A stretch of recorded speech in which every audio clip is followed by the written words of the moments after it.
విదేశాల్లో విద్య చదువుకునేటువంటి పేద పిల్లల కోసం ఓవర్సీస్ స్కాలర్షిప్ పథకాన్ని గత ప్రభుత్వం తీసుకొచ్చింది అధ్యక్ష. సో ఈ ప్రభుత్వం వచ్చిన తర్వాత చాలామంది దరఖాస్తు చేసుకొని అది అక్కడ పెండింగ్ ఉంది అధ్యక్ష. గౌరవ మంత్రి గారికి గతంలోనే 1-2 సార్లు గుర్తు చేయడం జరిగింది అధ్యక్ష. ఇప్పుడు ఈ ఓవర్సీస్ స్కాలర్షిప్లు మీద నమ్మకం పెట్టుకొని ఆల్రెడీ టర్మ్ ఫీజులో లేకపోతే ఆ ఫీజులు కట్టుకొని ఉన్నారు, మిగతా వాళ్ళకి రాలేదు అధ్యక్ష. వాళ్ళ చదువుల మధ్యలో ఆగిపోయే పరిస్థితి వచ్చింది విదేశాల్లో.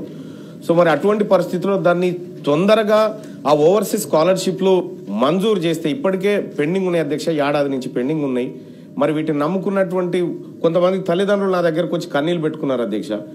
ఈ బీసీ వర్గాలకు ఇచ్చేటువంటి స్కాలర్షిప్ల దగ్గర కొద్దిగా ఆ సంబంధిత శాఖ మంత్రి వారు ఖచ్చితంగా దీనిపైన స్పెషల్ దృష్టి పెట్టాలని చెప్పి రిక్వెస్ట్ చేస్తా ఉన్నారు అధ్యక్ష. ఎందుకంటే చాలా మంది ఇబ్బంది పడతా ఉన్నారు అధ్యక్ష. సో అదొకటైతేగా నేను వస్తా ఉంటే ఒక ఆటో డ్రైవర్ ఇట్లా నమస్తే మల్లన్న అన్నాడు. ఏం సంగతి అంటే 12,000 ఇస్తానన్నా మాకనంటే ఇస్తాం పక్క వచ్చినాక చెప్తా అని చెప్పిన అధ్యక్ష. ఆటో డ్రైవర్లకు ఇస్తా అన్నటువంటి వృత్తి విషయంలో కూడా మనం కొద్దిగా దృష్టి పెట్టాలి అధ్యక్ష, ఎందుకంటే వాళ్ళు ఎదురు చూస్తూ ఉన్నారు దానికోసం. థ్యాంక్ యూ అధ్యక్ష. ఓకే.